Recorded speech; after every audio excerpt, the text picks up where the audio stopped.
Chicago, 1967.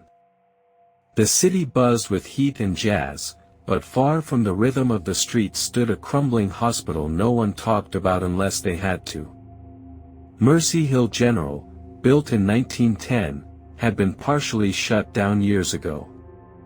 But the West Wing remained in use, barely.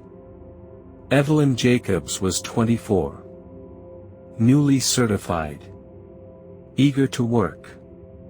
When they offered her the night shift, she accepted without hesitation. They told her one thing: don't enter room 313. The hall smelled of bleach and something faintly rotten. The elevator wheezed like it hated waking up. Evelyn walked with the head nurse, who spoke in whispers and avoided eye contact when they passed the west hallway. "No one's been assigned to 313 in years," she said. "It's always cold in there, you'll feel it." Evelyn laughed it off. She had no idea how real that cold would become. That first night, Evelyn found herself alone by 2 a.m. The hospital slept, save for the quiet hum of machines and distant coughs. But when she passed room 313, she paused. Something about the door, it looked wrong, not damaged, not dirty, just wrong, like it was swollen. Breathing ever so slightly, she stepped closer and the hallway dropped 10 degrees. Her breath fogged. She touched the doorknob, it was ice, and then from inside, 3 knocks, slow, deliberate, measured. She ran away. The next day, Evelyn asked the records clerk about room 313. The woman barely looked up, just muttered, "That room isn't on my list." Evelyn insisted. Eventually, the clerk returned with a folder, thin, dusty, and marked with a red X. Inside were just 2 things: a photo of a patient and a page of handwritten notes. The photo was of a girl. Pale, dark circles under her eyes, staring blankly at the camera. The note read only, "Patient 313. Admitted, July 5, 1954. Deceased, unknown." That night, Evelyn tried to ignore 313. But around 3:13 a.m. something whispered through the vents. A girl's voice, soft, childlike, "Help me." Over and over again. "Help me. I can't find the door." The voice wasn't coming from a patient's room, it was coming from the ventilation system itself. Evelyn followed the sound. It led her back to room 313. The air was cold again, the knob turned on its own this time. Her training told her to call security. But something deeper, a sickening curiosity, pulled her into the room. The lights buzzed and dimmed. The air was colder than a freezer.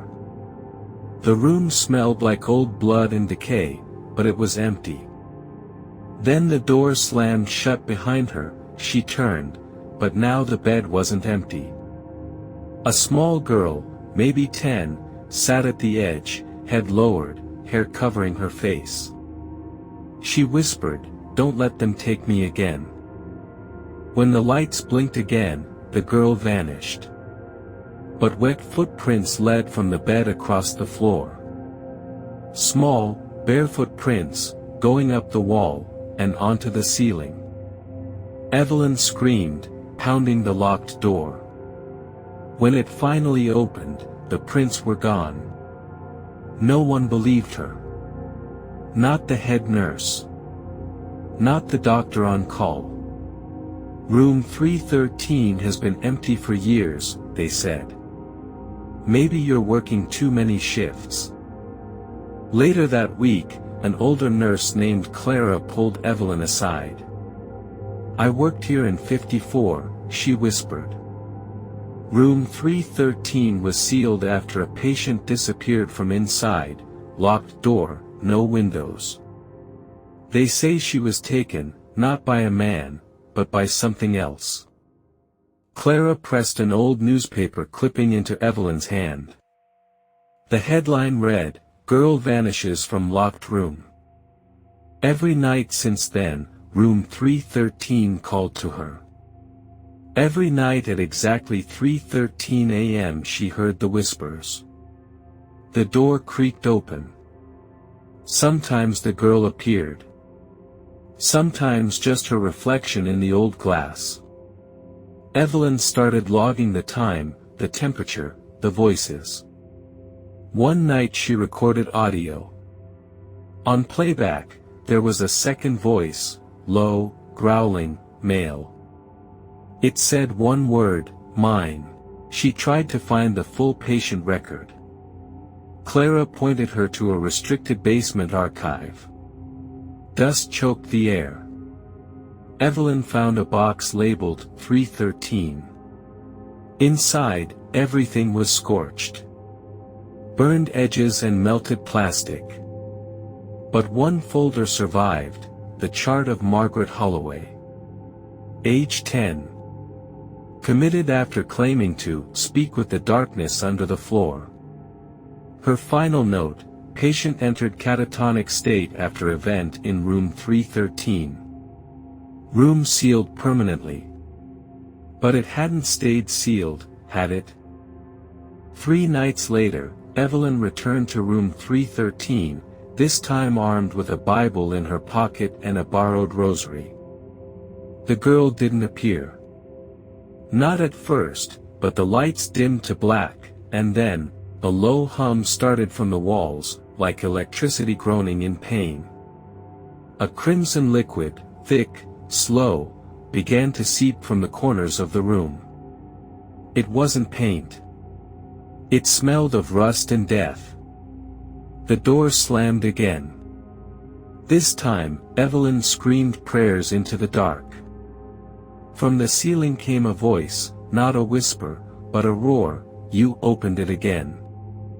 The hospital cleaned the room the next morning, but no one explained the black stain that wouldn't scrub off the floor. A doctor passed Evelyn in the hallway and muttered, "We told them to seal this wing." She confronted him. Finally, the truth spilled out. 5 nurses had gone missing between 1954 and 1956. All worked the night shift. All were last seen near room 313.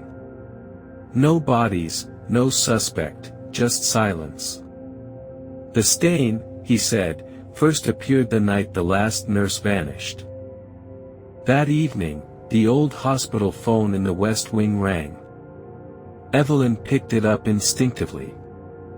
The line was filled with static, then a child's voice, "Please, I'm still here." A long silence followed by a deep, wet breathing. Then a growl, low and ragged, "She's mine. She stays." Evelyn slammed the receiver down. Seconds later, it rang again. This time, her own voice played back at her, "Don't let them take me again." Senior nurse Clara found her trembling and pale. She sat Evelyn down and said, "That girl, Margaret Holloway, wasn't just sick. She was a conduit. Something used her to cross over. We thought sealing the room would trap it. But it's been waiting. It's been calling you, Evelyn." Clara handed her a rosary and whispered, "If you go back in, you may not come out the same." Evelyn just nodded. Her hands were already shaking.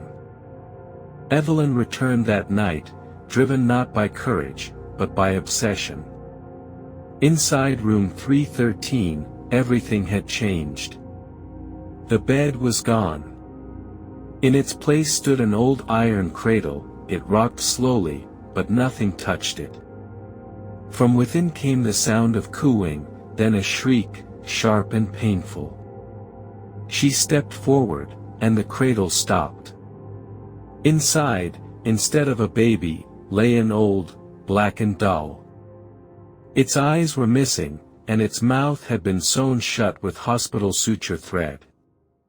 She tried to walk away, but the cradle shrieked again, and Evelyn collapsed, eyes rolled back and fists clenched. For a full minute, her body convulsed. When she opened her eyes again, they were not her own. She stood and walked out of the room in silence. Later, the security guard said she passed him without blinking, but you whispered one word, mine. Then smiled, a smile that wasn't Evelyn's. In the bathroom, Evelyn stared into the mirror. Her reflection didn't move when she did, it blinked late. Smiled at the wrong times. Then it whispered, she lives in you now. The room grew colder, lights flickered, and behind her reflection, Margaret appeared. Not a girl anymore, something twisted. Long arms. Empty eyes, Evelyn turned. No one was there, but the mirror kept smiling. A hospital psychiatrist was called in after Evelyn was found shaking in a linen closet. She told him everything. He dismissed it as sleep deprivation, hallucinations, grief from losing her father the year prior. But later, he reviewed the tape from room 313's hallway. The door opened by itself, and for a brief second, he swore a child's face peeked out. He scheduled his resignation that night. July 5th, exactly 13 years since Margaret vanished, Evelyn was assigned the ER. But just before midnight, the fire alarm sounded. Not from the ER, from room 313. When they got there, smoke rolled under the door, but no fire could be found. The old cradle was gone. In its place, a charred wheelchair with restraints, and small claw marks carved into the seat. Evelyn doesn't work at Mercy Hill anymore. She tried to move on, to forget. But sometimes, in mirrors, she still sees the girl. Sometimes, the hallway in her new job grows cold at exactly 3:13 a.m. And sometimes, she dreams of the cradle. The doll, the black stain, room 313 may be gone. But Margaret? She's watching, and she's waiting. Decades after leaving Mercy Hill, Evelyn received a package with no return address. Inside was a small, rusted lockbox and a faded tag that read, "Property of Nurse H. Lowell, 1953. Evelyn forced it open with a screwdriver. Inside, she found a brittle journal and a strand of red thread soaked in something long dried. The final journal entry read, "I have sealed her soul in that room. If the thread is broken, she will walk again." The thread inside had snapped. Determined to understand the room's past, Evelyn visited the city archive. The hospital's original blueprints showed something strange.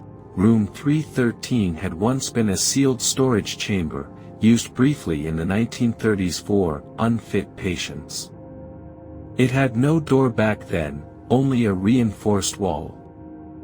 The door we know was added later, after the fire.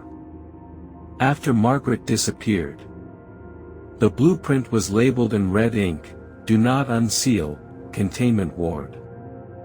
Evelyn tracked down the last living night clerk from 1956, a man named Walter Pritchard, now 89 and nearly blind. When she mentioned room 313, he went pale. "I locked it myself," he whispered, "but it wasn't for her, it was for what came through her." He spoke of a shift when the walls bled, lights flickered, and his coworker vanished into thin air. "I heard him scream," Walter said, "but there was no body, just claw marks on the filing cabinets." Back home, Evelyn began hearing the sound again, the low static hum from the hospital phone. But she had no landline. It echoed through her vents, behind her mirror, inside her dreams. One night, The sound changed, it began mimicking her own voice, whispering back her prayers with twisted inflection. Amen, me, mine. The sound wasn't random anymore. It was language. It was intelligent. Evelyn rushed to Mercy Hill after hearing Clara hadn't returned home. When she arrived, security told her Clara never clocked out. Evelyn begged to check the cameras. The last footage showed Clara entering room 313 at 3:12 a.m., then nothing. No exit. No shadow, no static, just the door closing, and vanishing from the feed. Room 313 was sealed with concrete 3 months prior. But on the footage, it was wide open. The next night, Evelyn returned. She knew she shouldn't. But something called to her, pulled her like a tide. And there it was. Room 313. Not on the map. Not in the real world.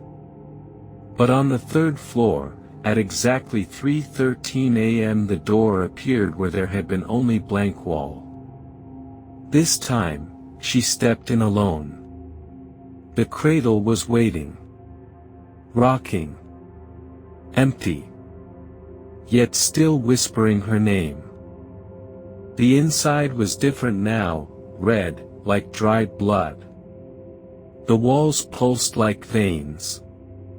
On the far end stood all 5 missing nurses, frozen in place, mouths sewn shut, eyes wide with silent screams.